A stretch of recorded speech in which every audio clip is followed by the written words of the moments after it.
Test 1 2, test 1 2, test.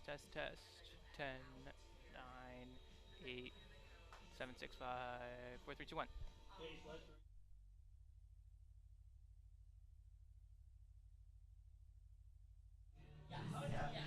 Test 1 2, test 1 2, 3, 4, 5, 6, 7, 8, 9, 10.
And welcome inside Mather Park on the campus of Case Western Reserve University. And welcome to a Saturday afternoon in northeastern Ohio. Doubleheader day today between the Spartans and the Tartans after a Game 1 in the 4-game series victory on Friday afternoon for Case Western Reserve University. Kylie Hosey's first pitch. Squaring to bunt is Kira Boucher. Number 6, Kira Boucher. Boucher, the leadoff hitter, center fielder in this Tartan lineup. Kylie Hosey for the Spartans this year has been outstanding. Kylie, in 18 appearances, 13 of which are starts, is 11-1. Her second pitch is high and outside, counts now even at 1-1. Hosey on the year earned a run average of 2.33. She also has a save to go along with those 11 victories. Pitch inside, and that's a fair ball down the left field line. Boucher on her way to second, and the throw comes into Karen Potts at shortstop, and the Tartans have a leadoff double. And they needed that to get going after yesterday. They didn't get a lot going. They got a couple walks, they got a couple players hit by pitch, but only got 3 hits off of Lexi Miskey. That's a good start for them, and they're certainly going to want to turn this into scoring fast. Only 1 run on Friday for this Carnegie Mellon offense, as Sar mentioned. Lexi Miskey was outstanding. Miskey struck out 12 batters in 6 innings, gave up just 3 hits.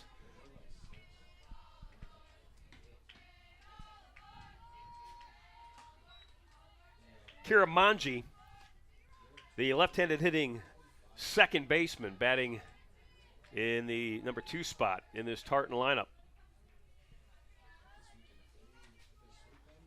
Hosey's 1-0 pitch. And it's outside for ball 2. Manji on the year, hitting .286. Not a power hitter, wouldn't expect that in the number 2 hole. Just a double, a triple, and a home run. Single digits in all 3.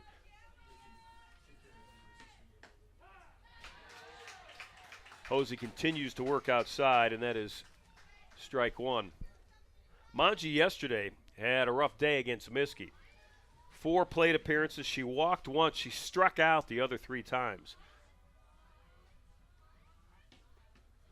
And that pitch is outside, and it's 3-1. So Hosey's 1 pitch away from putting herself into a little bit of trouble here in the top half of the first.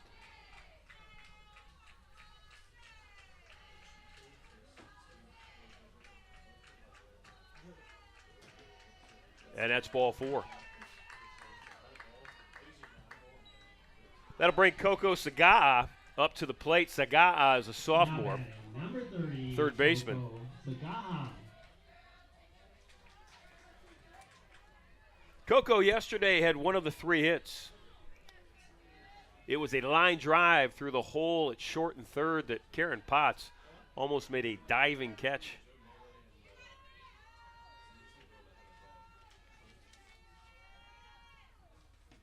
Hosey's first pitch is fouled away. It's strike 1.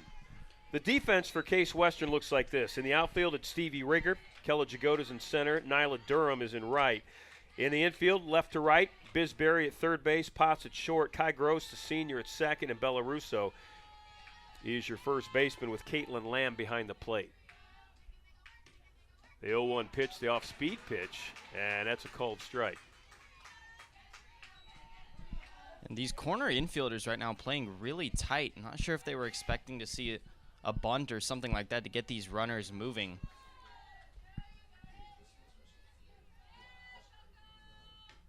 Hosey's 0-2 pitch, and that's a strikeout and a throwout, double play. The runner will be out because first base is occupied. No, they're going to put her on. No, she's out. That's what I thought. So it's a double play. Yeah, now, Carnegie Mellon's coach does not believe the runner was out at third. And I have to say, from this vantage point, I agree with her. I thought the tag was high, the throw a little bit late, but it's a double play. Now batting, number 20, That's a huge play for the Spartans, too. And, yeah, you're right. The official call out, tough to tell from this angle. She's standing right over there at third base, so maybe had a look that we don't have. For the Spartans, they needed that, especially with 2 runners on. There was potential to have runners on second and third with just 1 out, and that could have been a huge opportunity with Carnegie Mellon getting into the best part of their lineup. Yeah, that's a huge turn of events.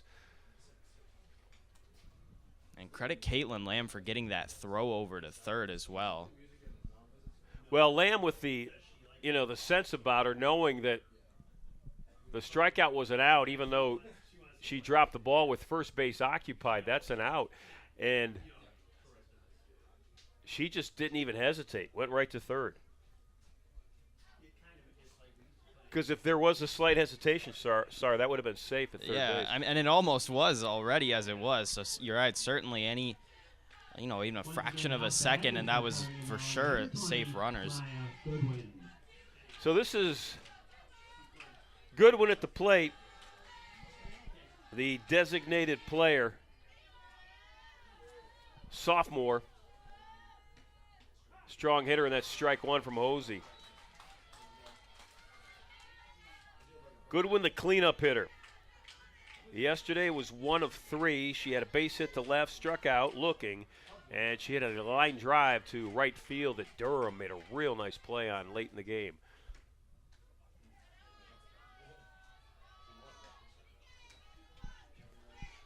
Durham is back in right field. If you look at that outfield, you got Rieger and Jagoda in left and center, 2 seniors, and then the first-year player and Nyla Durham in right. Pitch inside. It's 2 balls, 1 strike. 2 outs here, top of the first.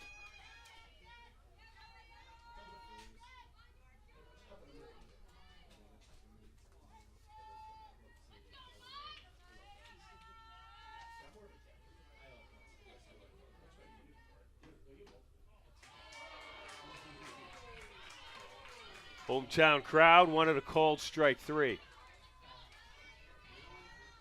Or it would have been strike 2. They still wanted a called strike 3.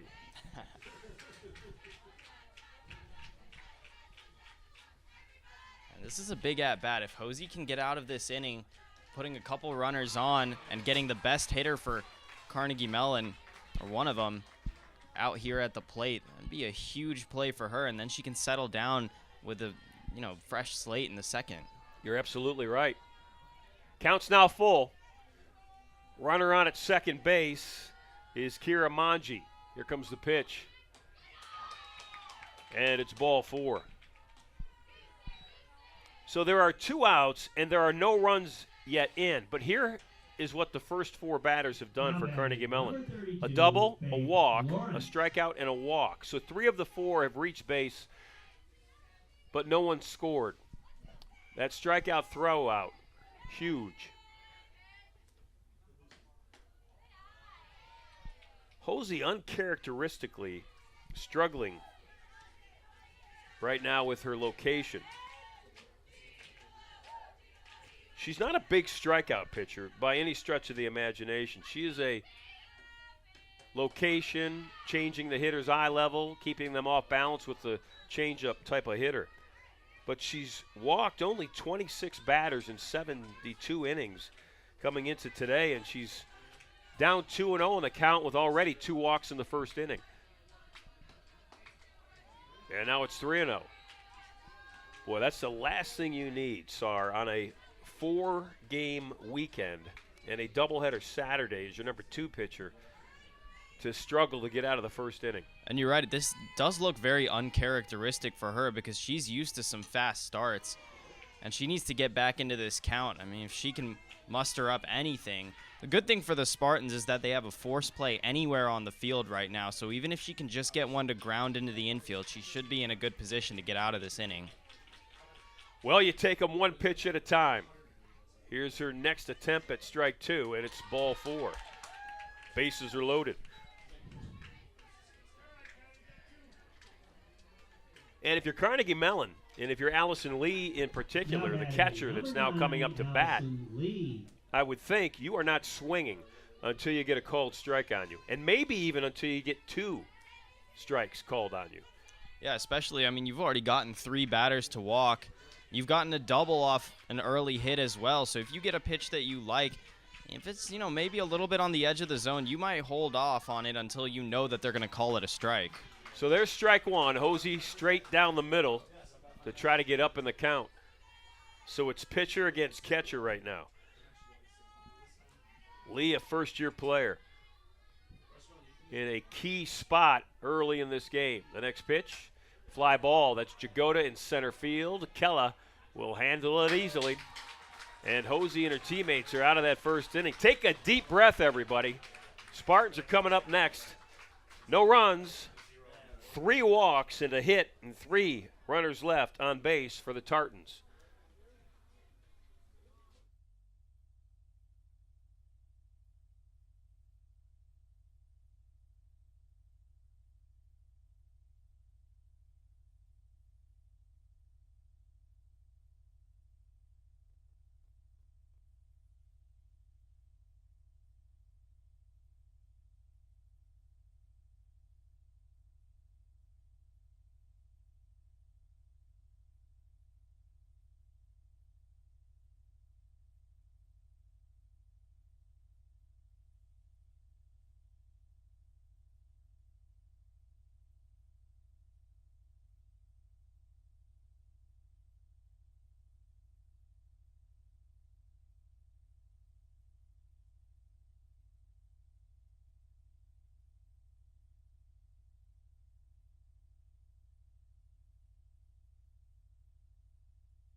Leading off the bottom. Well, to start the bottom half of the first inning for the home team, the Case Western Reserve University Spartans, it's their first-year shortstop, left-handed hitting Karen Potts.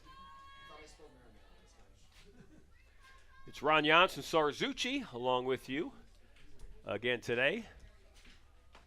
They were calling for rain today, and as a matter of fact, as we left the field yesterday, Coach Henry, her coaching staff, and all the players were putting the tarp over the field. They covered the field, and there really hasn't been anything. Yeah, not much, maybe a little bit last night, but certainly nothing that would affect the play of this game, and looks like it's going to stay that way. Potts yesterday in 4 at-bats was 1 for 2 with 2 walks. On the mound, Grace Fugino. This is Fugino's 18th appearance of the season. And 2 off-speed pitches has Potts down to the count 1-2. Karen has been way out front on both of those offerings.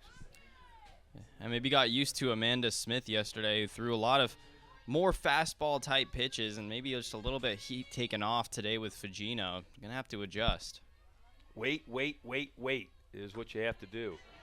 You almost have to talk to yourself in the batter's box. Especially, I think, if you're an aggressive hitter like Potts and like Kai Gross and Stevie Rieger, the whole top 5 of this batting order. A lot of times you'll see players move way up in the box. Potts has kind of kept her spot. And that's going to get her on first base. Potts with a swing and a miss, but that pass ball goes all the way to the backstop. Yeah, that's huge for the Tartans. That's one of the last players you want to put on base, too. When she gets there, she's really successful, stealing bases and scoring as well. She's actually the top scorer for the Spartan team with 33 runs on the year. Now batting, number 17, Kylie. Allison Lee behind the plate. The catcher. Let's look at this Tartan defense from left field to right field. Jasmine Chow is in left. Kira Boucher's in center. There goes Potts, and Potts is going to go without a throw. And Maddie Beals in right field. So for Potts, she has been it's almost automatic when she gets on. That's her 23rd attempt, and it's her 20th stolen base. And again, this team, I know I mentioned it yesterday, has been so good all year, again, at about 90% in terms of stealing bases, and it's just rare that a team's really able to get them out. 2 balls, no strikes to the senior second baseman, the left-handed hitting Kai Gross. Kai on the year hitting almost 400. She's at 382. And that's outside for ball 3. Boy, the last thing you want to do if you're Fugino, the pitcher for the Tartans right now, is put 2 on for Stevie Rieger. And she's in the batter's box, or in the on-deck circle right now, Rieger. The 3-0 pitch. It's strike 1. And I'm surprised that Kai Gross looked at that one. Typically, those ones down the middle are the type of pitches that she crushes. I know it's a 3-0 count, but still, she's the type of player that would typically get the green light in most situations. Off-speed pitch gets Gross to wave at it. There is a softball on top of the scoreboard right next to the K in Mather Park. If you look at the K, then you look to the right just a bit, it's a white softball.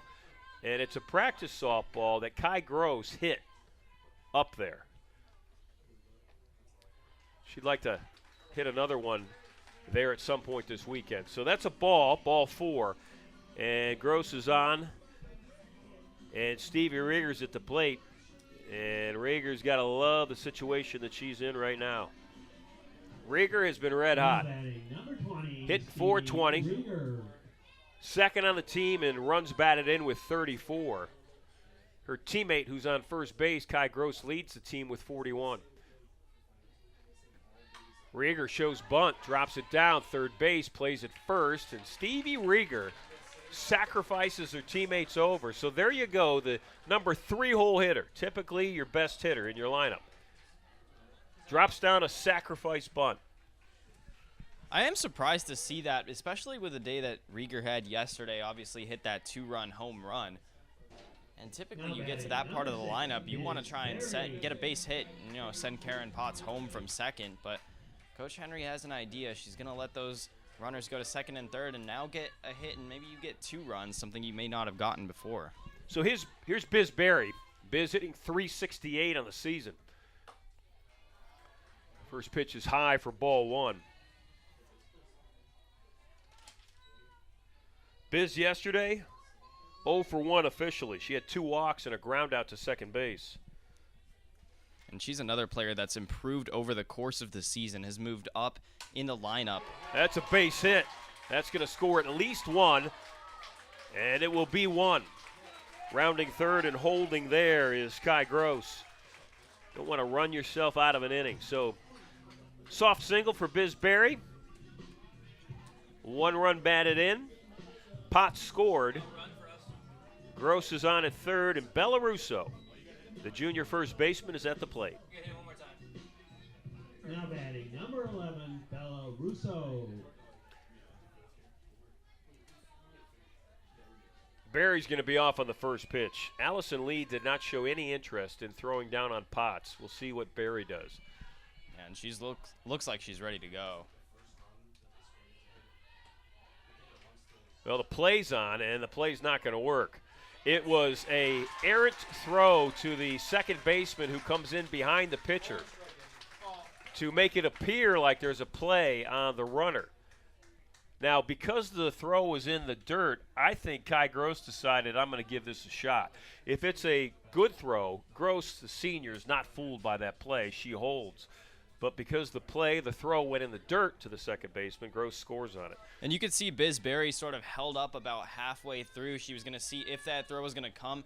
And then, number 2, if that throw was going to challenge her, because what she wants is to get caught in a rundown herself and let that run come home free. Unfortunately for the Tartans, the throw was in the dirt, and it allows both runners to get to where they wanted to go safely. So Bella Russo's at the plate. Counts 1-1. 2 runs are in for the Spartans, just 1 out here. And the only out, a sacrifice bunt by the number 3 hole hitter. And this is where the Spartans want to be right now, a runner in scoring position with a veteran hitter up at the plate and another one on deck as well.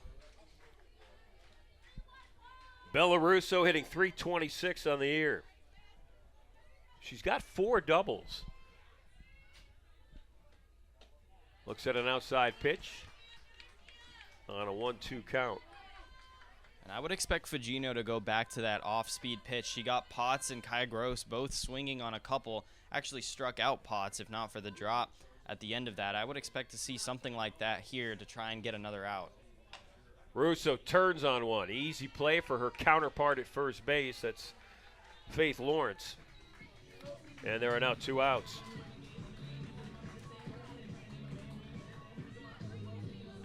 Barry's at third, so a pass ball will score. Kayla Nutter's at the plate. Nutter, the designated player. Nutter came in yesterday to pinch hit for Steffes. Elena Steffes, the first-year player. Nutter, the senior. And with 2 outs and a runner on in a 2-1 game, Nutter hit a fly ball that was high as it was deep. And it carried over the left field fence for a 2-run home run.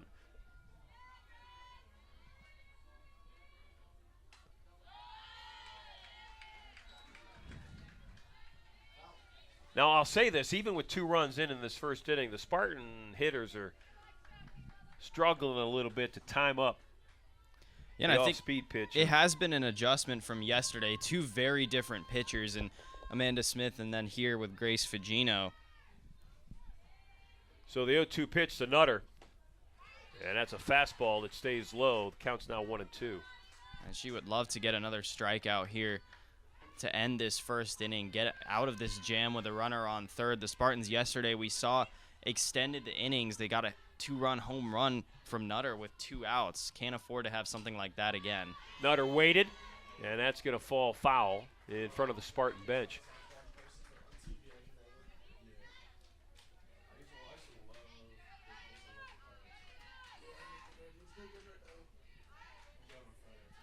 It's Hall of Fame weekend here at Case Western Reserve, and 2 of the Hall of Famers that are going in tonight will be inducted later this afternoon, early evening. We're here to throw the first pitch out. Nutter, fly ball, deep left field, chasing to the fence and caught at the warning track. Jasmine Chow with a nice play, and Kayla Nutter put a little jump in the heartbeat here from all the folks in attendance at Mather Park. So the Spartans get 2.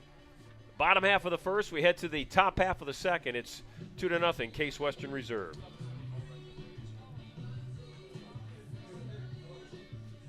Hey, Nick, can you keep the cheering to a minimum? Okay. You're good.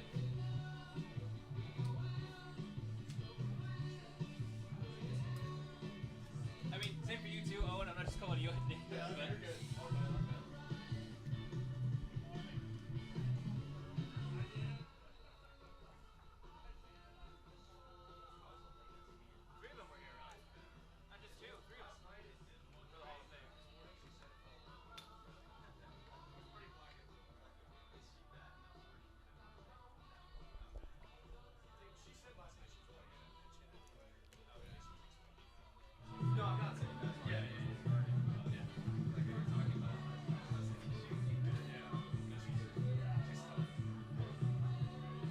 Abby Reese will start out the top half of the second for Carnegie Mellon. Back to the storyline of the day here, at least athletically, on the campus of Case Western Reserve.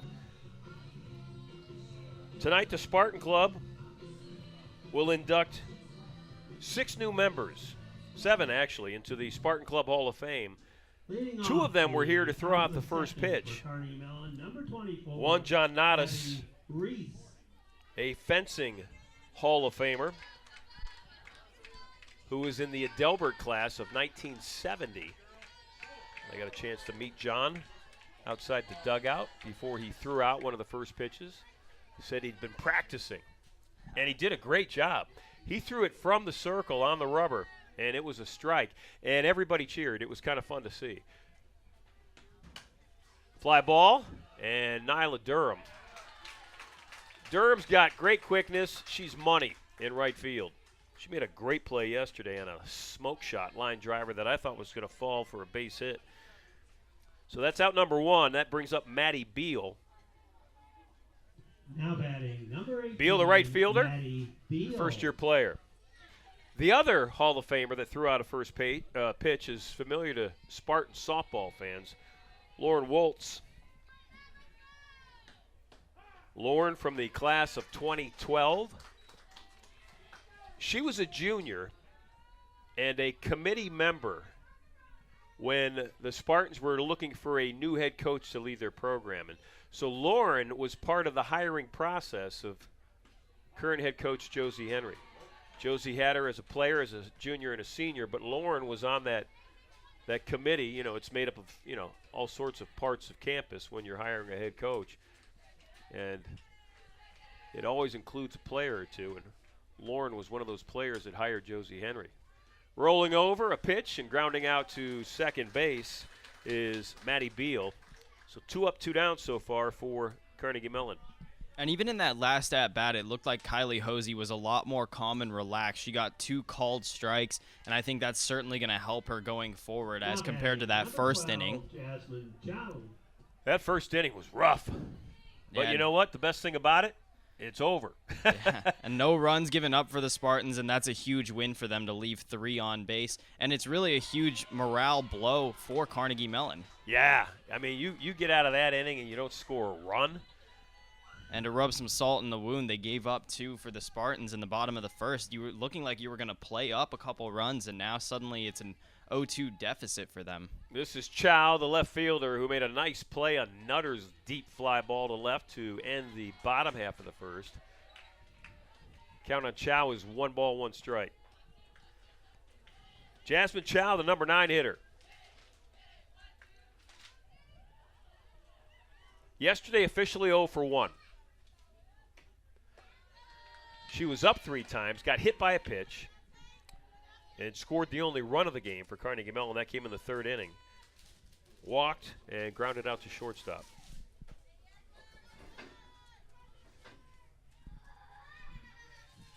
The 2-1 pitch is just inside. Count now 3-1.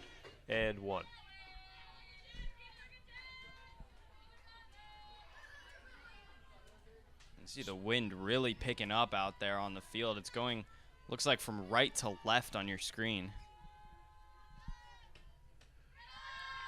And that's high for ball 4. So Chow is on with 2 outs, and that brings the top of the order up for the Tartans. The leadoff hitter, Kira Boucher. Now batting number 6, Kira Boucher.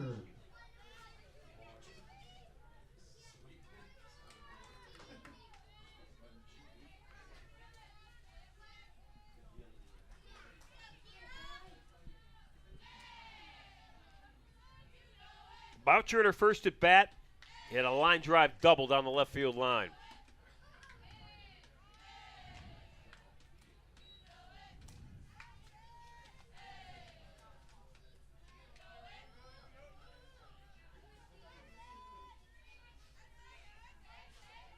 Chow's on at first, and she's got 2 stolen bases to her credit this year. And that's another line drive. This one a single into left field. So right now, Boucher loves hitting against Kylie Hosey. Yeah, and it's a good start for her, especially yesterday. She was 0 for 3. She struck out twice and had another just pop out as well. So this is a huge start for her, and maybe can get some more life back into Carnegie Mellon on the offensive end. So Kira Manji, the sophomore, second baseman, now steps to the plate. And you don't know, Sar, maybe what they couldn't do with nobody out in the first inning, they can do with 2 out here in the second. And that's come up with a key hit to score a run. Yeah, and depending on where a base hit gets played, that runner from second can certainly come home here, and they feel like they need to have it. Scores 2-0. Spartans scored 2 in the bottom half of the first. And they scored 2 runs with only 1 hit. Boy, Lamb with a nice stab of a high fastball that almost got away from her. Yeah, that's huge. That would have easily sent a runner, well, 2 runners over to second and third, and this keeps them a little bit more contained. That's a huge play by Lamb. So rolling along and everything looking nice, suddenly for Hosey, it's getting a little tense again.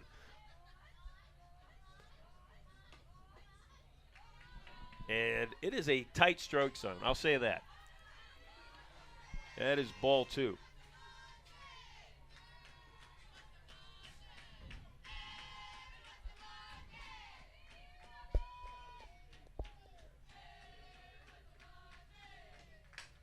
Ground ball, Potts with the rocket for her right arm.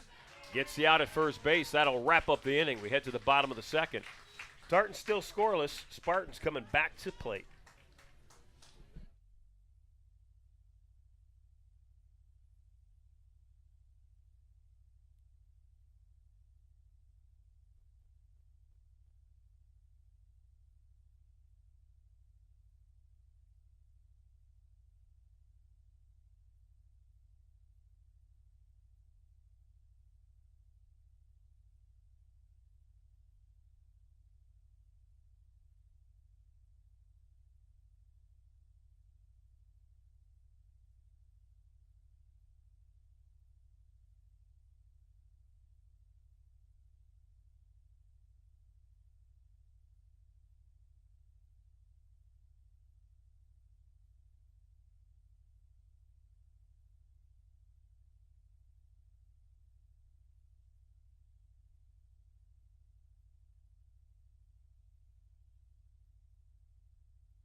Number 2, Caitlin Lamb. Caitlin Lamb, the catcher, in the batter's box to lead off the second inning for the Spartans. And the first pitch is taken for strike 1.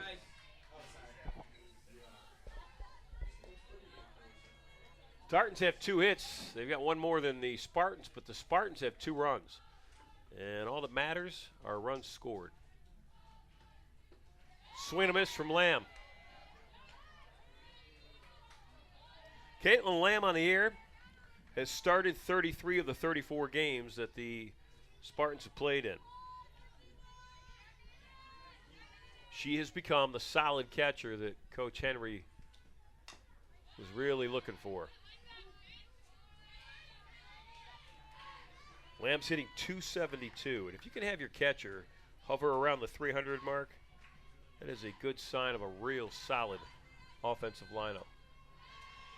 Yeah, she's a strong hitter, had a really nice line drive yesterday. Would love to start this inning on continuing that offense that the Spartans put up in the first today. The temptation pitch looked at by Lamb, counts now 1-2. Grace Fugino on the mound for Carnegie Mellon.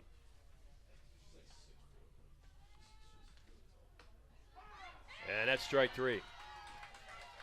So Fugino gets Lamb looking for the first out of the inning.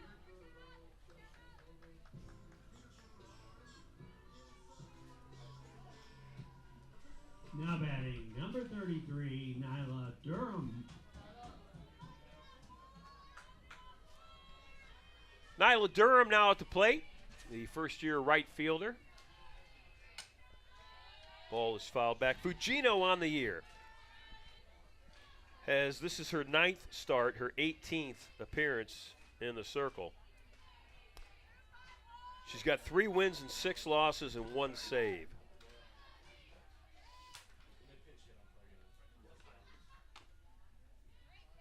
Durham way out in front of that one. Hit the ball with the end of her bat. Counts 0-2. Fugino's done a real nice job, I think, in the first 2 innings of getting ahead of the hitters. She's getting ahead, and she's doing it by not only changing location, but changing speeds of her pitches as well. And it's really confusing some of these hitters. Durham with a solid single to left field. And not that time. And Nyla Durham has seemed to grow in her confidence over the past couple games. Mentioned she had a great weekend last week against Brandeis with 4 hits. Yesterday she was slapping some of those foul balls, and she had some power under it. And that's a nice job for her to get on base. And that's big for the Spartans because she might be the fastest player on this team. Well, she's a perfect 8 of 8 Number 13, Kella Jagoda. in the stolen base category, and she is lined up like a sprinter right now. And Ron, I would expect her to be off first pitch as well, just like we saw Biz Berry go earlier. Catcher setting up outside. Durham got a great jump, and that's not even close. Nyla's coming up off the slide by the time the ball gets there.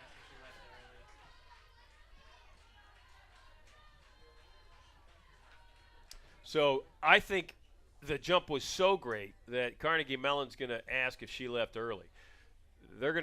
They think that she left, clearly before the ball was released. And if you don't get that call, you at least want to alert the umpire that, listen, I need you to watch out for this as the game goes on. Especially with a Spartan team that steals bases as much as they do. If they're going to try and cheat those pitches and go to a little bit early, and you can steal an out from that, that'll certainly help you if you're Carnegie Mellon at any point in the game. So Durham is on with her 9th stolen base and 9 attempts this year. And Kella Jagoda, the number 9 hitter in the Spartan offense, is at the plate, and the count's 1 ball, no strikes.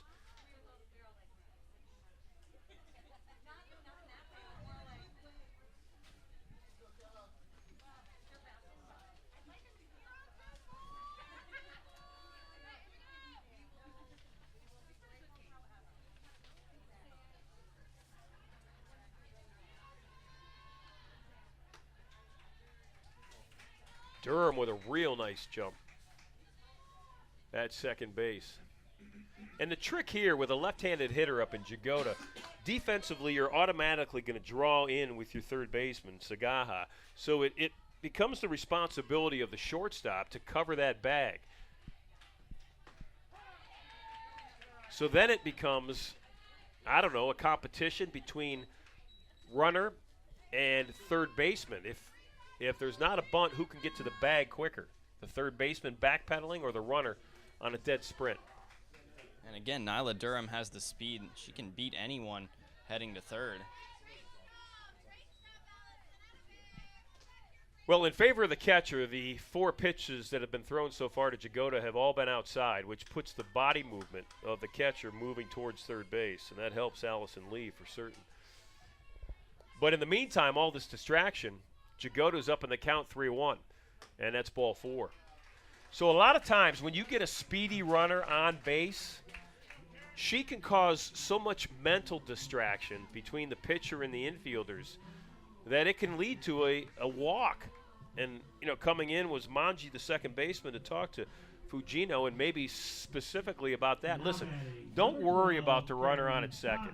Worry about the batter at the plate. And that batter at the plate is the leadoff hitter, Karen Potts.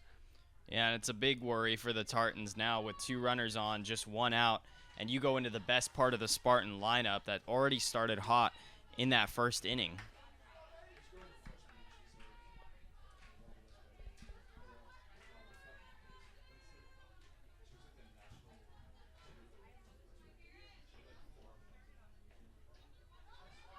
And that little bit of a pass ball is enough for both Spartan runners to move to second and third. And you got 2 speedy runners on for the Spartans, and that is not the situation you can afford. And now Karen Potts has a great chance to send 2 home with a hit here. So you're Potts, and you're standing in there, and you're thinking, listen, in the last 7 pitches, there have been 6 balls thrown. Am I sitting dead red on 1 pitch and swinging, or am I waiting till I get a called strike? And that's not even a temptation. That was high and outside in a hurry. Yeah, and if they're going to keep coming outside like that, I wait if I'm Karen Potts because you know who's coming up to bat next. If you get bases loaded for Kai Gross, you couldn't ask to be in a better situation if you're the Spartans. Gross, the leading producer of runs, RBI leader, and that's ball 4. Fujino right now is really struggling, and Manji's coming in to talk to her again.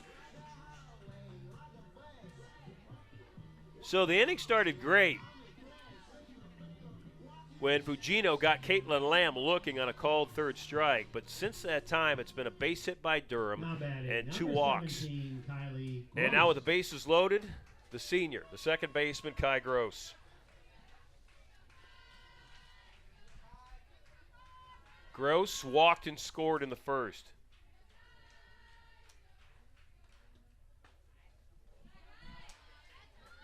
That's strike zone. Super tough.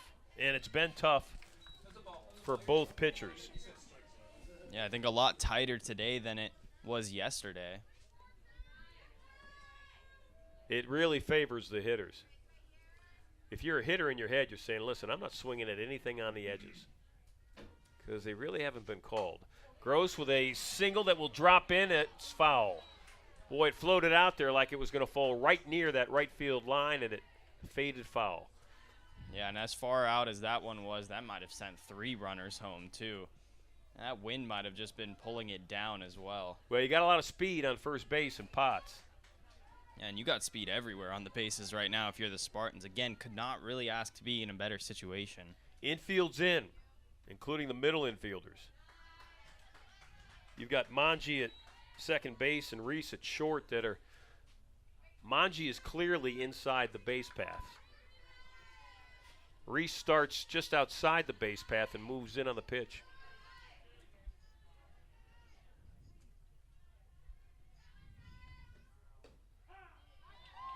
Two balls, 2 strikes, 1 out. Kai Gross, the hitter. Gross enjoying an outstanding senior season, hitting .382, leads the team and runs batted in with 41. That pitch in the dirt, counts now full. So Fujino's in a tough spot. She can't afford to miss, because if she walks Gross, she walks in a run, but she can't afford to give her a great pitch to hit either.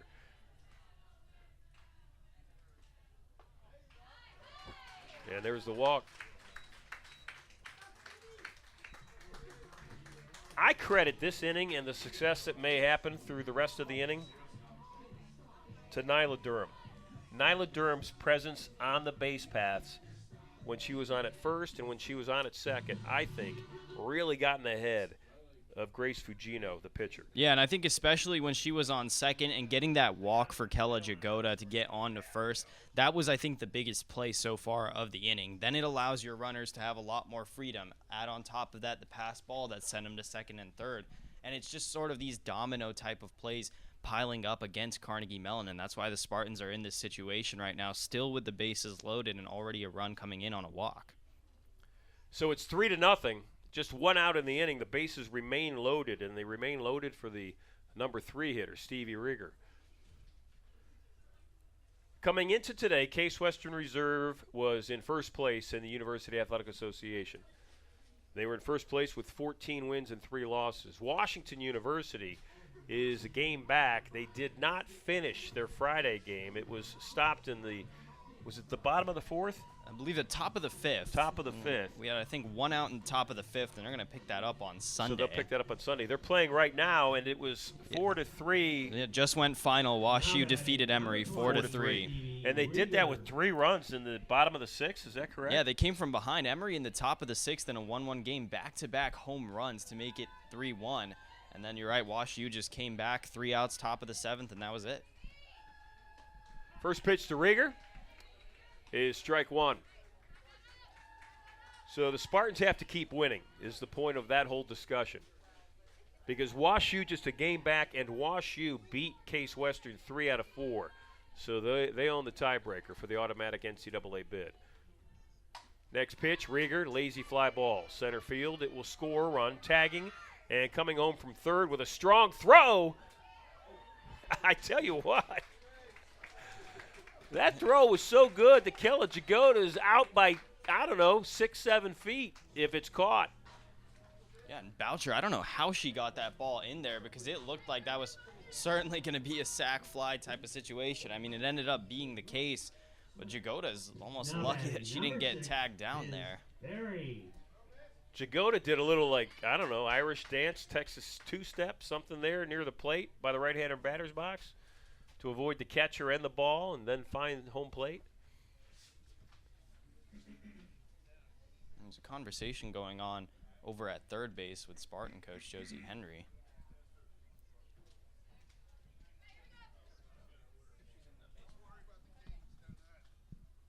Two outs. Two runners in scoring position, though.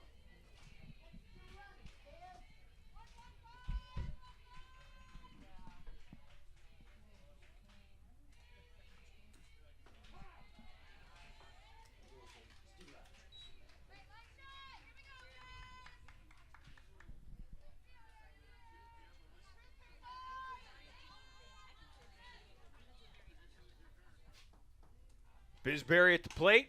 Little floater, shallow right. Almost caught. A diving catch that was almost sensational. Matty Beal almost made the play of the day. And that's going to go as a single for Bisberry, and it scores two because with two outs, those runners were off at the crack of the bat. And how about Bisberry with two singles today? She's driven in now 3 runs already out of the 6 for the Spartans, and they, again, could not have had a better start to this one. 2 runs in the first, 4 here, and doing all of it off of just 3 hits. Those walks have been huge for them in this inning. Russo now at the plate. Bella rolled her wrist over a pitch, grounded out to the first baseman in her first at bat.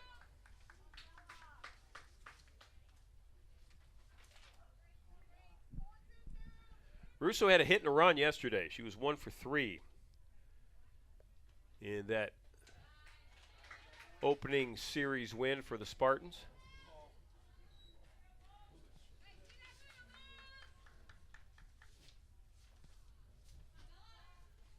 Still in the second inning. This game seems like it has just come to a halt. Strike 2. Going to play 2 today. Plus, a lot of us here in the press box have Hall of Fame duties later on. Fast Eddie, that start at 6 o'clock? You going to get us out of here in time? Fast Eddie Karakas, the sports information director, is dressed like he had a gentleman's quarterly photo shoot this morning on campus. Did GQ Magazine take you over to the Art Museum, Wade Oval, by the lagoon there? You know it. With all the rose petals in the Wade Lagoon. Fast Eddie Karakas, the Rose Petals, and all the supermodels joining him this morning for his GQ shoot. And that is strike 3. So Carnegie Mellon gets out of the inning, but not before giving up 4 runs. The Spartans are up 6-0 as we head to the third.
Sagaha. This is Coco Sagaha in the batter's box for Carnegie Mellon as Kylie Hosey brings her first pitch here in the third inning for ball 1. Sagaha struck out swinging in her first at bat. Coco, the sophomore, plays third base for the Tartan defense. That is a ground ball to Potts at short. Karen across the field to Russo. And Potts to Russo for out number 1. That one came right up into the chest of Potts. I think it bounced a little bit higher than she was expecting, almost double clutch that. But, Ron, as you talked about earlier, that rocket of an arm doesn't seem to matter for her. Goodwin.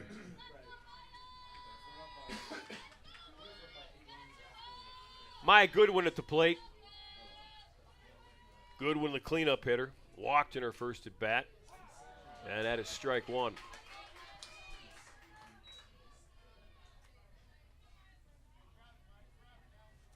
Goodwin on the year, second on the team in home runs. Only Boucher, the leadoff hitter, has hit more. Boucher's hit 6, Goodwin's hit 5. Second pitch is outside, counts even at 1. Caitlin Lamb's wondering where exactly that was. Catcher turned around, talked to the umpire. One of the things, if you're a catcher, you want to have a great relationship with the umpire. Even when you're questioning the call, you want to do it in a very discussion-type way. And that's inside for strike 2. You don't want to make the umpire mad if you're the catcher. You never want the batters to get the benefit of the doubt.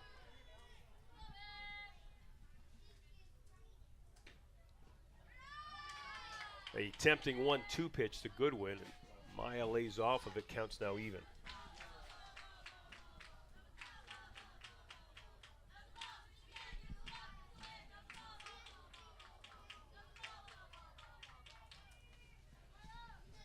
Goodwin leads the team in doubles and triples.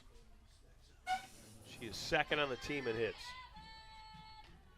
Everything pretty much runs through either Boucher or Goodwin offensively for this Tartan team at the plate.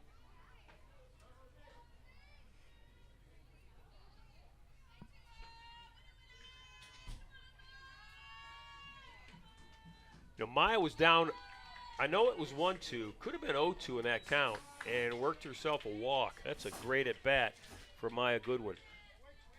Yeah, she's got 2 walks now today. It's big for Carnegie Mellon. They can get Boucher and Goodwin on base consistently, 2 of their top players.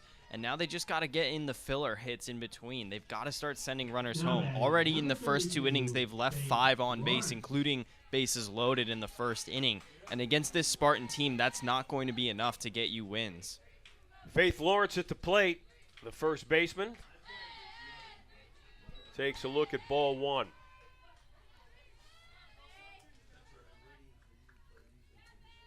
That walk by Goodwin, her second of the day, as you mentioned, that's 19 for the year. That leads the team. The cleanup hitter. Fly ball, left center field. That's going to fall in for a double at the base of the wall. Goodwin's coming around third. They're going to send her home, and she will score standing up. So Faith Lawrence, with a shot to the base of the wall in left center field, scores Goodwin. And that's a perfectly placed ball in between the 2 outfielders. And Goodwin, no hesitation on there, especially when she was rounding third. She knew. She had speed, and she was running there with a purpose. She knew she was going to score off of that hit.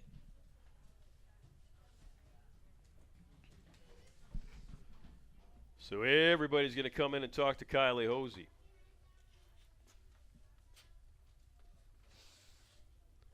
(6-1) Spartans with the commanding lead, but just the third inning here from Mather Park. Only 1 out.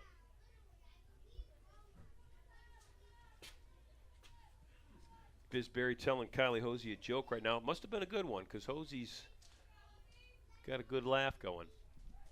Sometimes just needs something to calm you down after giving up a run like that. Hey, just forget about it. Keep playing. They've played well for the majority of the day so far. Hosey has.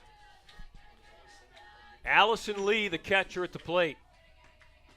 Yeah, that is strike 1. Hosey's got that flap on her mask that just keeps coming loose and falling in front of her eyes. On that last pitch, I think she threw it with just the view from her right eyeball. That flap was completely blocking her left. You know, sometimes pitchers will tell you they pitch better when they can't see the catcher. Well, they say that, so the hitter does that, gives you a double take. Really? Reaching out, and that's staying alive in the box for Lee. You know, you never want the hitter to get comfortable, right, Sar? Absolutely, and that's one of the things that Kylie Hosey does really well, and part of that is changing the location of her pitches, and that's how she gets her strikeouts when they come. So here's the 0-2 pitch, and that's a strikeout. Lamb will throw it to first, and Russo takes a look at Lawrence, and Faith is back at the bag at second base, so that's the second out of the inning. And I think Lamb made a smart play there at home, too, to check off the runner from second, Lawrence. Make sure she's not going to try and take off to third before you get that throw over to first. Now batting, number 24, Abby Reese. Second strikeout of the game for Hosey. She has struck out 2. She's walked 5. Yeah, and that's the big number yeah. for the Tartans. That's what got them the run as well.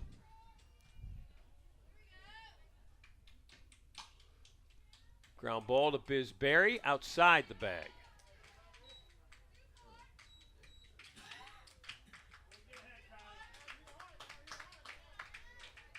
So Hosey's up 0-1. 1 run in. In on the Faith Lawrence double. Goodwin scored. Lawrence stands at second now with 2 outs. And at the plate is Abby Reese.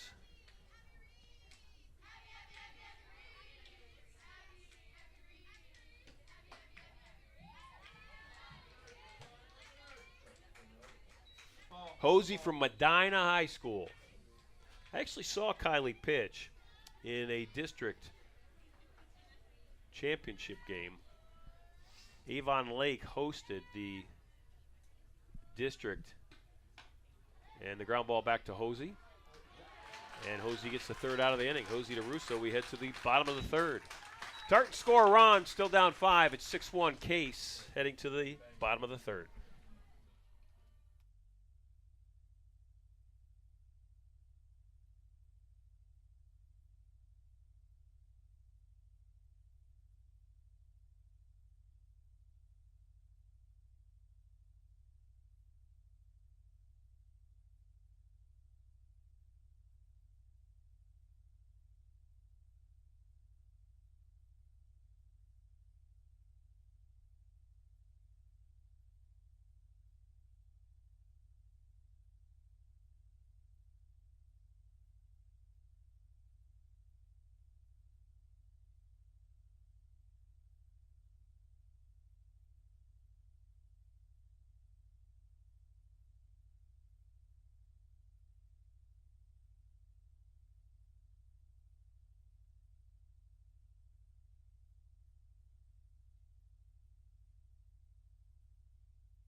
Kayla Nutter will lead off the bottom half of the third in a 6-1 Spartan lead so far.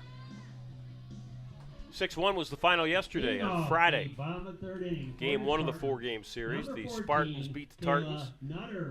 Won their 29th game of the year. That's Nutter. Straight away, center field, fading back with the wind at the track. And it's an out.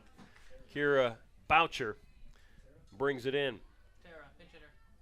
All Kayla Nutter is doing is giving a few minor heart attacks to Carnegie Mellon. Every time she's up, she's hitting fly balls, and especially after that home run, you really got to be on your best effort against her if you're in the outfield. So this brings to the plate Tara Fritcher. Fritcher will pinch hit for Caitlin Lamb.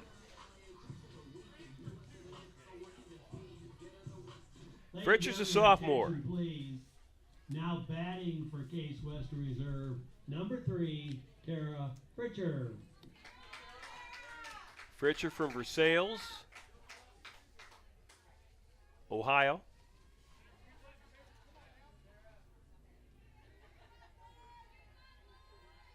Tara, in limited action this year, has played in just 14 games, has only 3 at-bats, and takes a look at a changeup for strike one.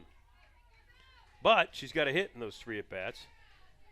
She's also scored 7 runs, so that tells you they use her a lot as a pinch runner. And that hit was an RBI single last weekend against Brandeis.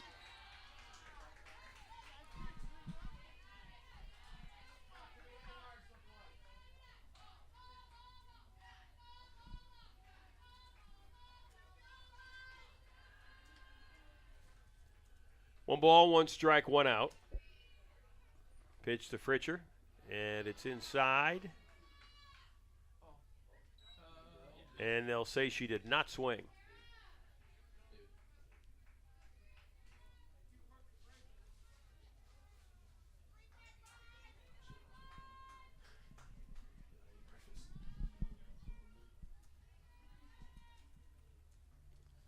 Fritcher is one of only 3 sophomores on this Spartan team.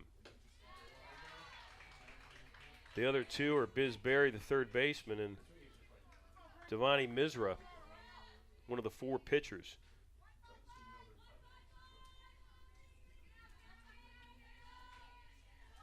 This is a senior-laden team. Jagoda, Nutter, Yaklich, Gross, Rieger. There's a ball and a walk for Tara Fritcher. That's not the start you wanted this inning for Fugino, especially to put a player who's known in this team as a pinch runner. Now she gets to do what she does best instead of forcing her to try and hit a player that, again, has not had a lot of at-bats on the season. That's the type of player you want to really go after, and to give her a walk is not a good start here. So Fritcher's on at first, and she will not run on the first pitch to Durham. Nyla Durham at the plate. She had a base hit in her first at-bat. That came in the second inning. She came around to score.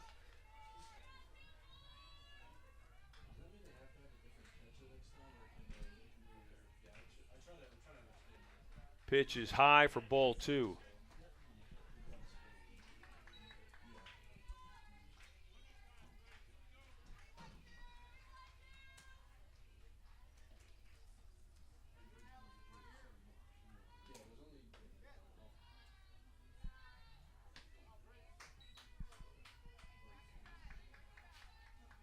Well, Durham is 1 pitch away from being on for her second straight time today.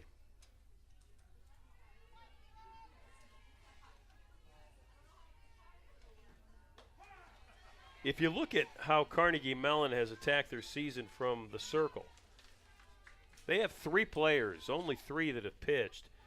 Amanda Smith, who we saw yesterday, is the workhorse. She had 104 innings pitched, and that's ball 4 to Durham. Smith had appeared in 21 games and threw for, if you add the, well, you did add the innings yesterday, so she's at 104. And then you've got Fugino and Pucci, and maybe we see Haley at some point today.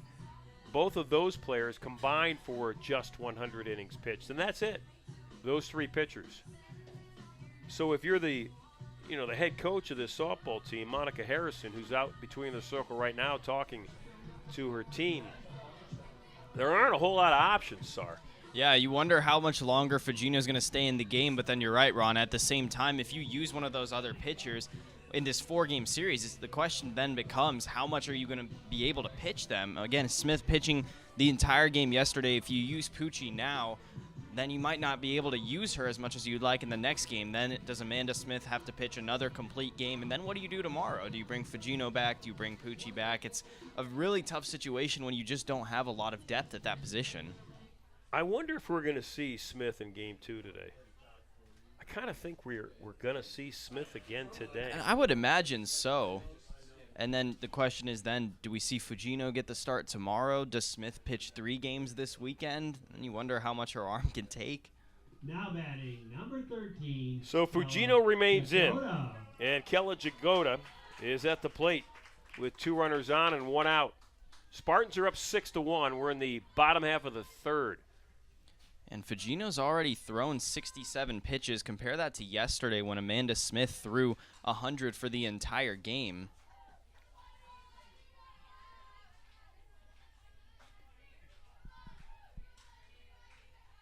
We are approaching the 70-minute mark on this game, and we're not even out of the third inning yet.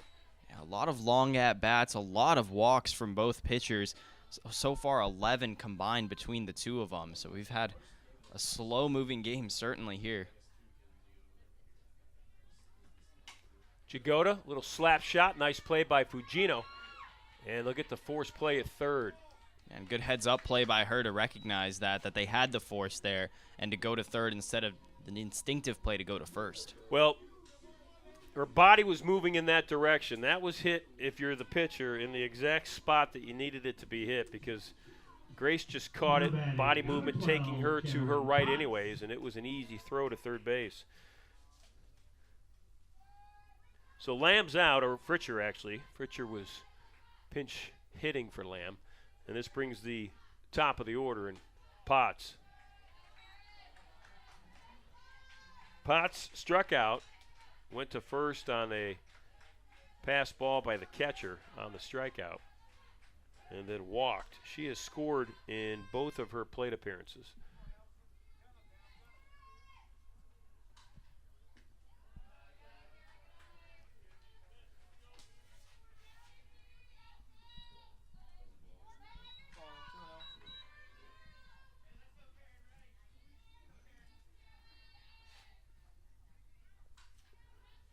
Two balls, no strikes, 2 on, 2 outs for Karen Potts.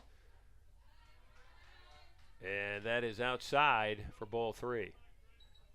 All right, manager Sarzucci. Did Josie Henry just tell her to swing away? If you like it, smoke it, or did she give her the take sign? The amount of balls we've seen in the last couple at-bats, I would say take. That's what she does there. And strike zone maybe got a little bit stretched on that pitch. I think Potts is looking for her perfect pitch in that situation and in this one too. And I don't think she's going to swing if she doesn't get it. Right. I would agree. Here comes the pitch. And the count is now full. When you're a hitter like Potts or Stevie Rieger or Kai Gross, any of the top 3 in this Spartan lineup, and you've got the confidence that you have, you can take it to this point and still feel good about your at-bat, and there's ball 4. Yeah, and that's another reason that you can today. That's the 7th walk now for Fugino, so you've had a lot of base runners because of that, and it feels like your probability of getting a ball as opposed to a strike is very high. It feels like you're going to get a ball that she wants you to chase. So if you hold discipline and if you just stay back like Potts did in most of that at-bat, you're going to get yourself on, and that's how the game's been played today. Gross takes a look at ball 1. There have been combined between the two pitchers 12 walks, and we're not out of the third inning yet. Again, we've already seen a run come home for the Spartans off a bases-loaded walk. This is a situation that could happen again. Gross, left field, keeps back, it's gone! Kai Gross with a fly ball that never stopped flying.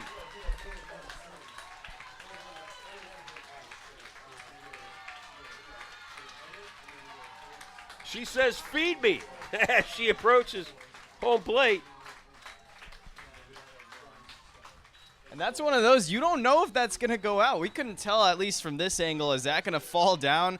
The wind may be a factor in that, pushing that over. And that's a huge hit from Kai Gross. Grand slam, and the Spartans now 4 in the last 2 innings. Another play that they're able to make with 2 outs.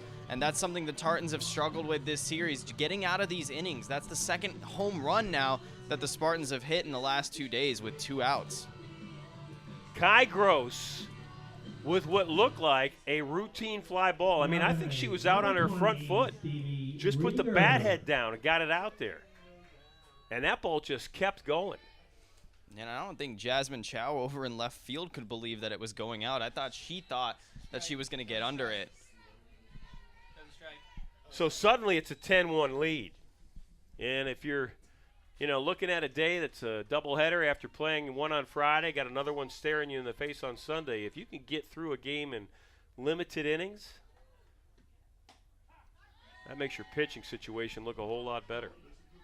And if you're the Spartans, too, you run with 4 pitchers over the course of the season, but you know, you have different things on your mind. You're trying to make a playoff push. You can potentially clinch the UAA this weekend. You want those top pitchers to be as fresh as possible, and to get them to play less innings is the best way to do that. So if you're the Spartans, you want to hold on to this lead and even push it more if you can.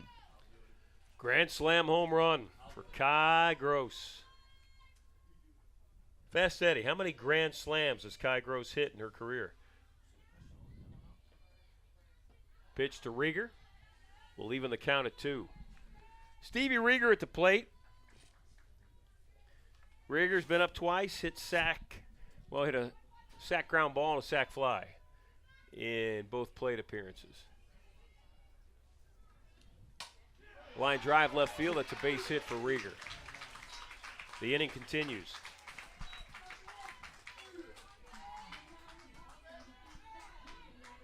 I have finally asked the smartest guy I know, Fast Eddie Carricus, a question that he cannot answer immediately.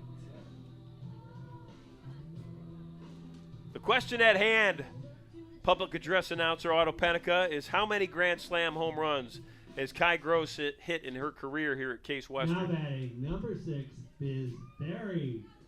Biz Berry's at the plate. Fast Eddie has just loosened the knot on his tie. Starting to feel the heat. Pitch in the dirt. And the throw goes into center field.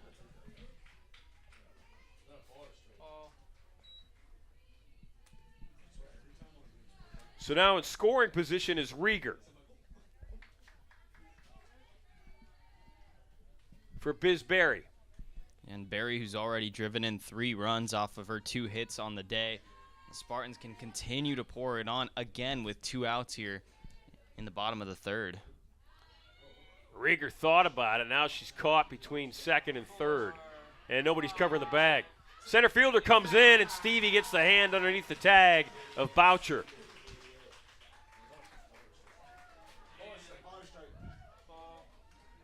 I think Monica Harrison, I know that Monica Harrison, the leader of this Carnegie Mellon softball program, has had enough of this umpire crew today. Yeah, she's gotten a lot of calls not in her favor. She has gotten a lot not in her favor. And I've got to be with her. A lot of them I would agree with. But, you know, we're not down there on the bag. So Kai Gross has hit 2 Grand Slam home runs. That was her second in her career. First one was when, Fast Eddie? Her freshman year. Mom and Dad are here as always. Her mom and dad sit in the same row, same seats for as long as I can remember.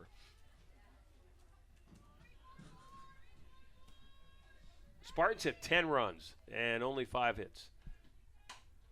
And there's a fly ball, center field, and Boucher will bring it in. The inning is over, but not until Kai Gross put 4 on the board all by herself with 1 swing of the bat. Gross's grand slam gives the Spartans a 10-1 lead as we head to the top half of the 4th.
Couple of changes for the Spartans as we head to the top half of this fourth inning. Behind the plate now is Abby Rizzuto. Rizzuto, a senior out of Walsh Jesuit High School in Hudson. She's behind the plate wearing number 28. And on the mound, Dev Misra. Misra, a sophomore. Leading off Out of in Aldie, the top of the Virginia. fourth inning for Carnegie Mellon, number 18, Maddie Beal.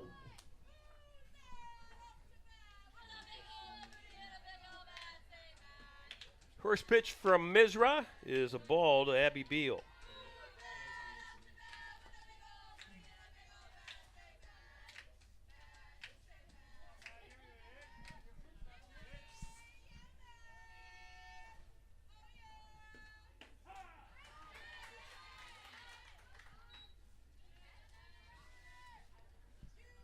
Maddie Beal so far today 0 for 1, grounded out to second back in the second inning.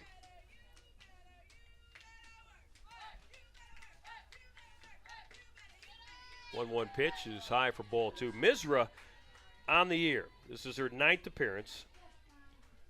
All but one of the 9 appearances have come in relief. She's got 1 win, 1 loss, and 1 save in what would be her 14th inning of work this inning.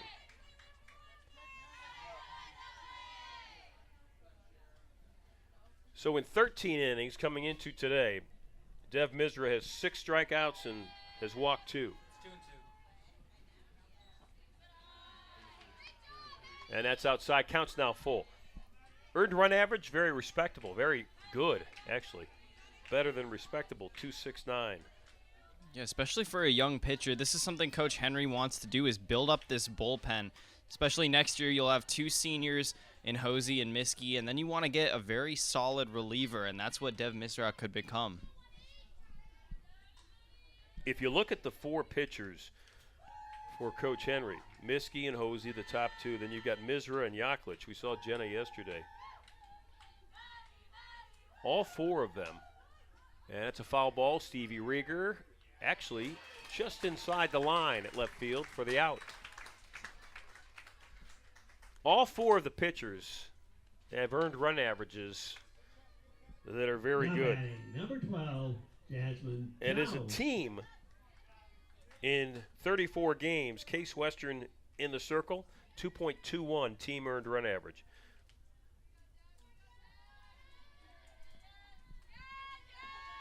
Jasmine Chow now at the plate. That's strike 1.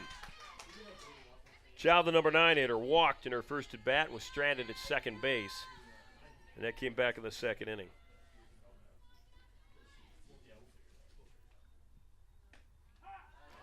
Strike 2 from Misra. And a quick update from over in St. Louis. They've started the second game of their doubleheader, Wash U and Emory. Emory has taken a 1-0 lead in the top of the first. So if Wash U were to lose that game 2, and that's a called strike 3, Chow goes down looking. That's the second out of the inning, brings the order to the top in Boucher.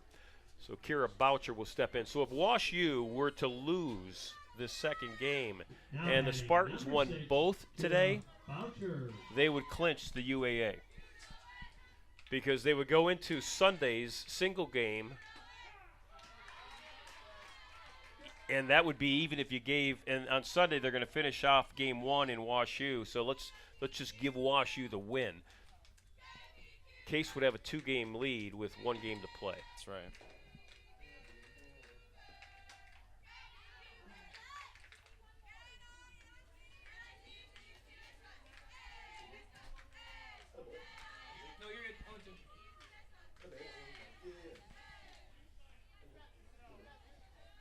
If you're Dev Misra, too, if you can get out of this, if you can strike out Boucher, who already has 2 hits today, that would be a huge lift for her. And there you go. You called it, Sar, and she delivered. Misra with a smile on her face. Her and Rizzuto work a 1-2-3. Top of the 4th. We head to the bottom half. It's Spartans up 9, 10-1.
Pitching change for Carnegie Mellon as we start the bottom half of the fourth. Amanda Smith is now in the circle for the Tartans. Bottom of the fourth inning for your Spartans. Number 11, Bella Russo. This is Russo at the plate for Case Western. Smith started in Friday's game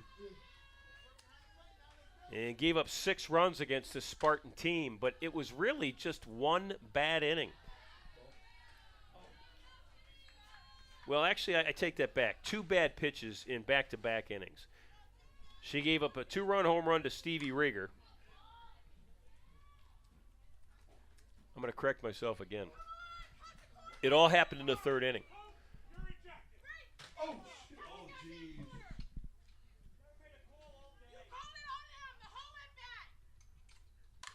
And Coach Harrison has just gotten thrown out of the game.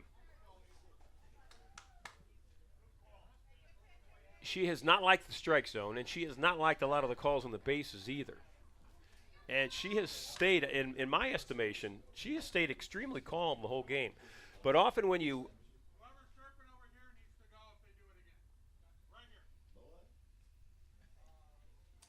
in a game when you argue balls and strikes, it's an automatic ejection.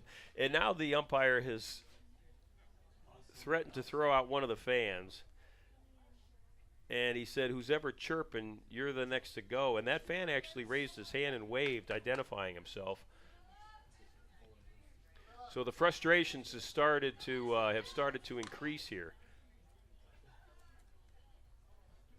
for the fans of the Tartans and in their dugout.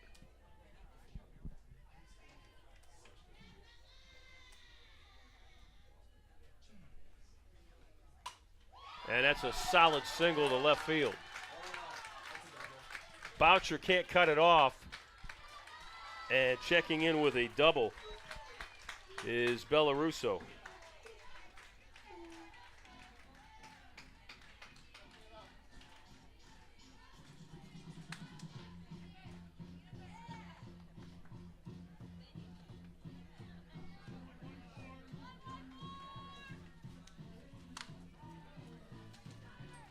Now batting, number 14, Kayla Nutter.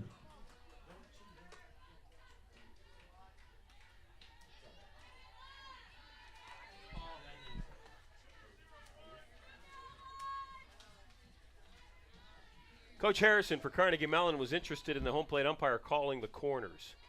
That was her argument. And I mentioned back in the first inning it looked like it was going to be a tight game as far as the corners were concerned. And if you were a hitter, you just sat and you waited for a fat pitch. It was definitely a hitter's game.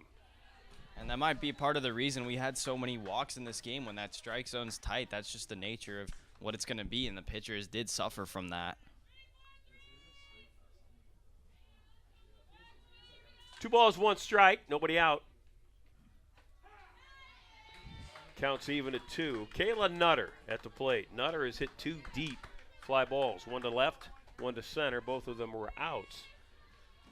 But both of them put a little charge into the crowd. Next pitch, fly ball, left field line, deep, going back, still going back, and it's gone.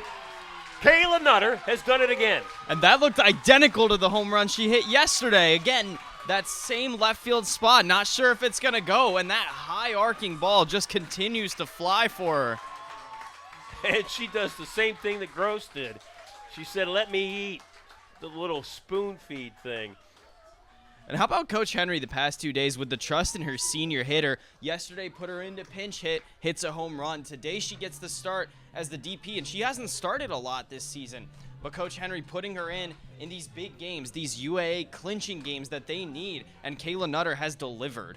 I'm not sure that Kayla even thought that that was a fair ball. She got around first, and she actually stopped and looked like she was going to turn around and come back to the plate. Again, it's exactly where her home run was yesterday. Again, not sure if it's going to be fair or foul, not sure if it's going to be a fly out or if it's going to go.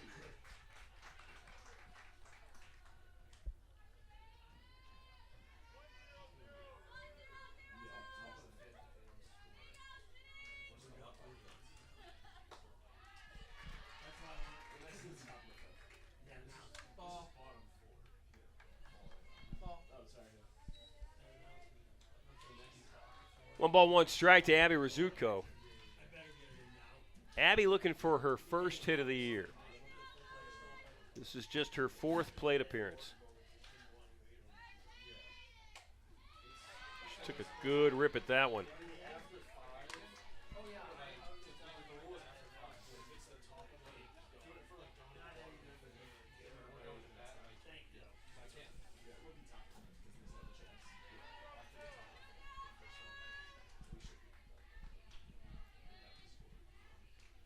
Counts 1-2, nobody out.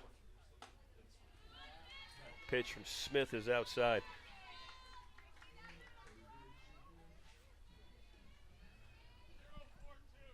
That wind is really blowing out there. Look at the flag in center field.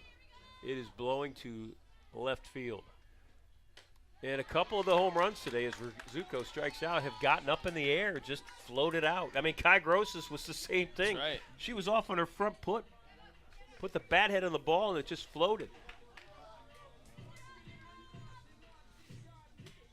Now batting, number 33, Nyla Durham. Nyla Durham at the plate. Nyla's had a real nice afternoon. She has been on base twice and has scored twice. It is 12-1 Spartans.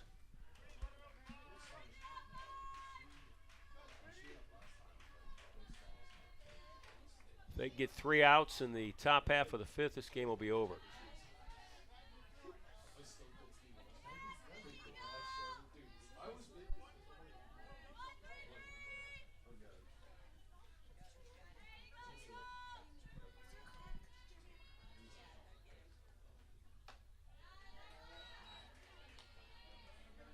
You know, the balls and strike thing is you know, that's been around as long as the game has been played.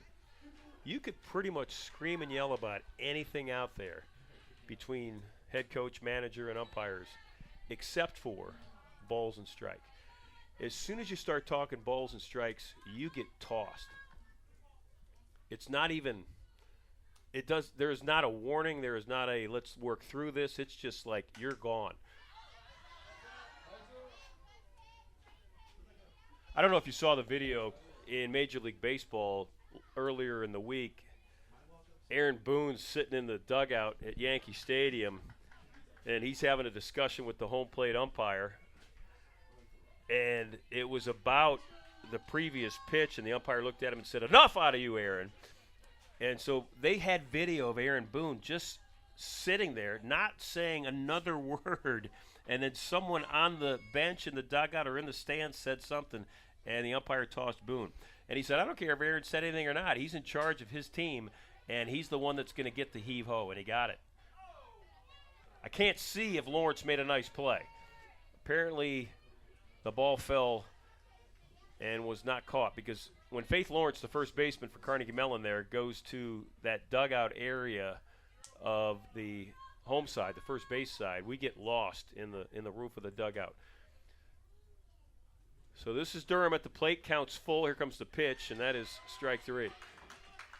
That's the second out of the inning.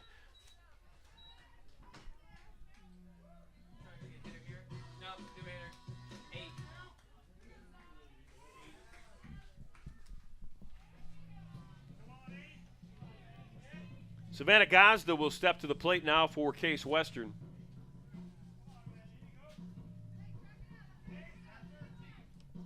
Ladies and gentlemen, your attention please. Now batting for Case Western Reserve, number 8, Savannah Gazda. One of my earliest memories of umpire-manager conflict, when I was just a kid, I went to the Baltimore Orioles against the Indians at Old Municipal Stadium, and Earl Weaver was the manager of the Baltimore Orioles.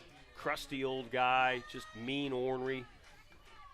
Orioles were one of the best teams in the American League for a long time during the 70s. Pitch was a ball to Gazda. That's fouled back, counts even 1-1. Weaver didn't like a play at second base. Didn't like the way the call went for the Orioles. Went out and argued it. Went out and lost his mind.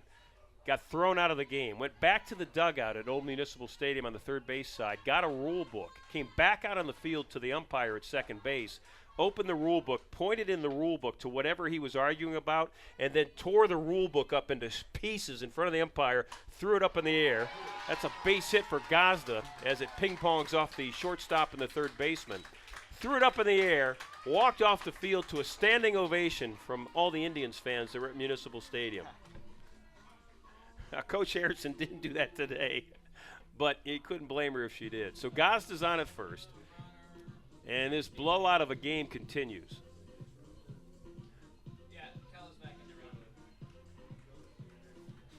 So Gazda gets the hit. Jagoda's going to come back and then run for her. Please. Now running at first base for Case Western Reserve, number 13, Kella Jagoda.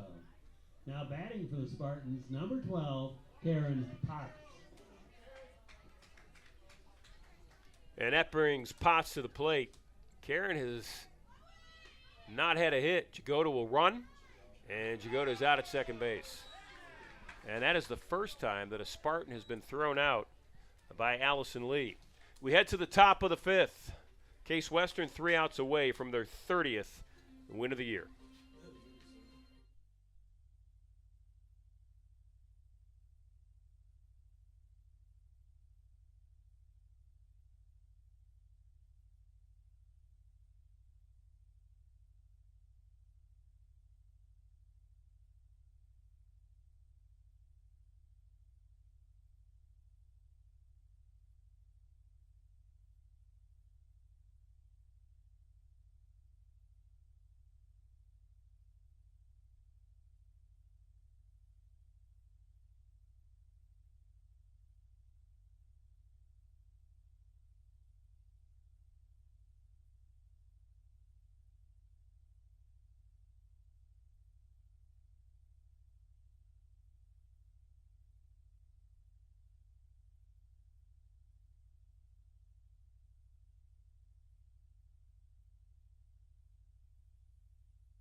Kiramanji will lead off this top of the fifth for the Tartans of Carnegie Mellon. In a blowout of a softball game here at Mather Park, it's 12-1. Case Western over Carnegie Mellon.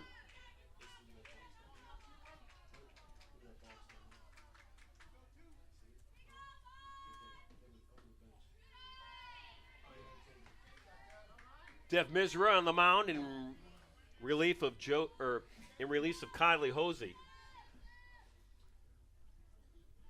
Hosey went the first 3 innings, gave up just the 1 run.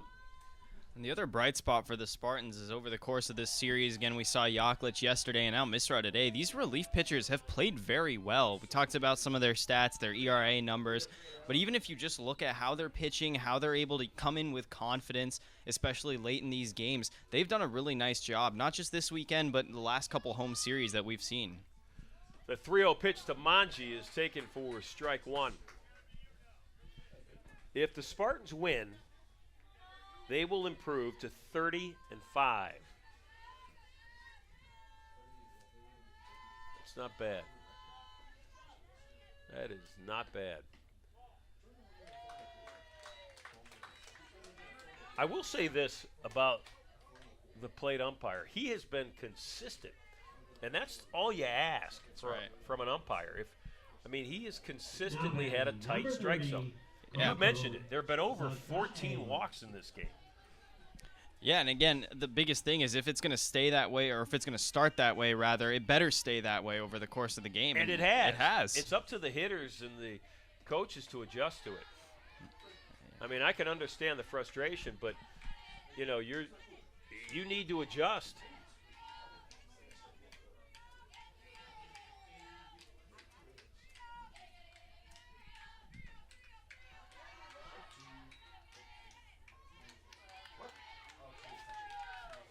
Manji down at second base on the stolen base. Counts 0-2 on Saga. And Karen Potts did a nice job to snag that one out of the air. If that ball goes into center field, she's probably going into third.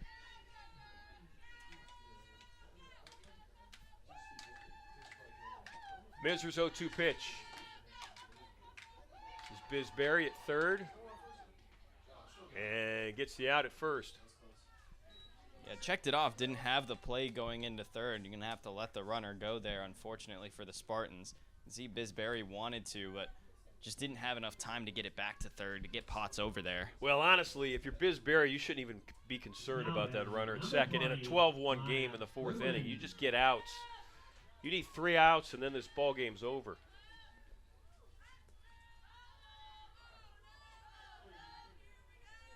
This is Goodwin. And that's inside for ball one.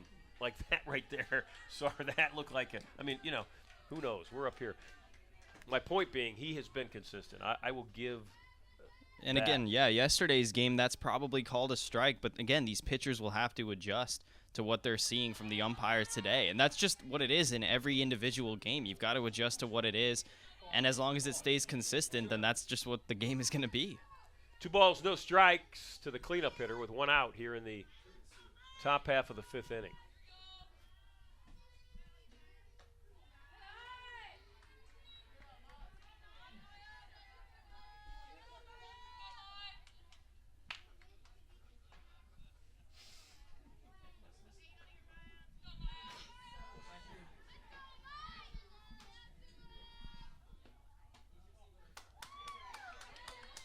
Maya Goodwin with her 3rd walk of the day.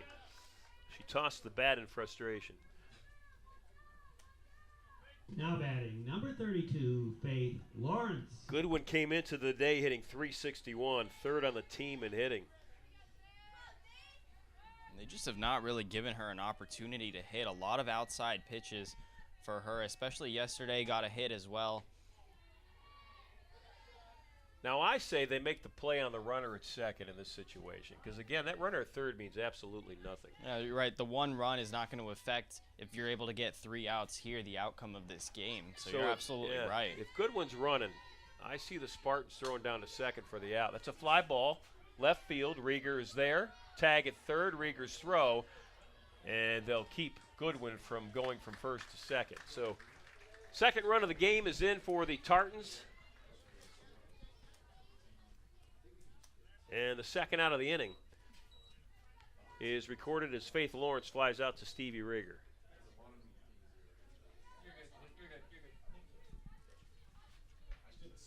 New hitter.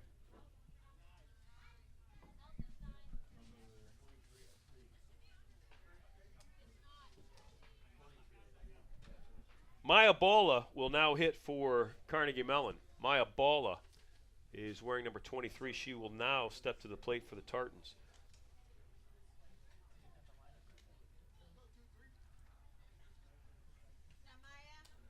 Maya on the year hitting .206. Ladies and gentlemen, your attention, please.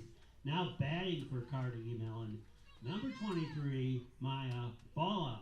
This will be Maya's 35th plate appearance in 32 games.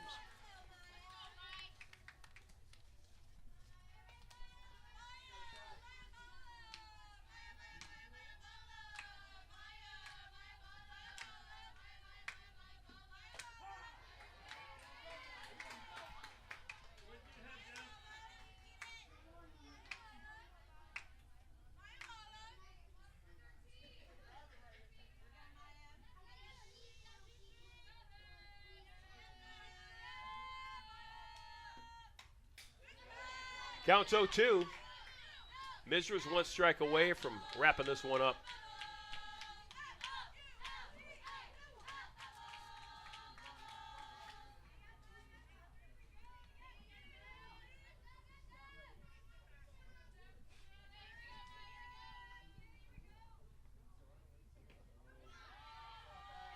Nice stop behind the plate.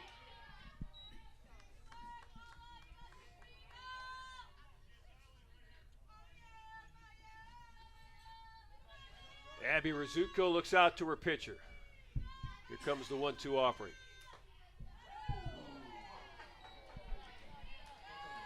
I'll tell you this. I think if the umpire rings up Carnegie Mellon on that inside pitch on the corner, Coach Harrison somewhere pulls whatever hair's left out of her head.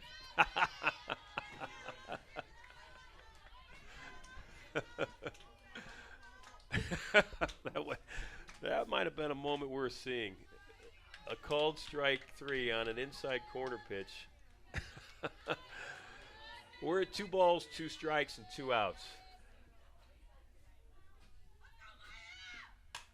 Line drive, and the inning will stay alive. That one's going all the way to the fence. And another run will score. So Goodwin comes all the way in to score. Yeah, it looked like the sequence they had a couple innings ago. That's how she scored, off a double from first base. She rounded all the way in at home. Last time it was Lawrence, this time it was Bala.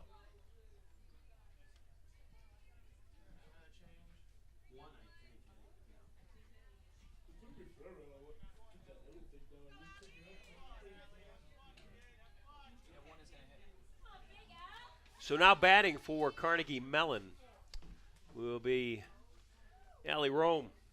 Ladies and gentlemen, your attention, please. Now batting for Carnegie Mellon, number 1, Allie Rome.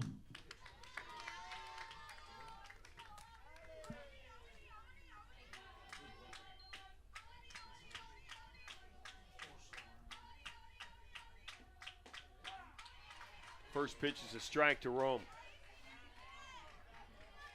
Allie on the year hitting 186 in 59 at-bats. She's knocked in 4 runs and has hit 4 doubles. And that is strike 2 from Misra.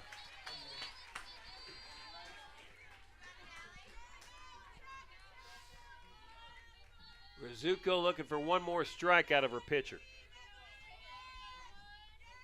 Here comes the 0-2 pitch. Fly ball.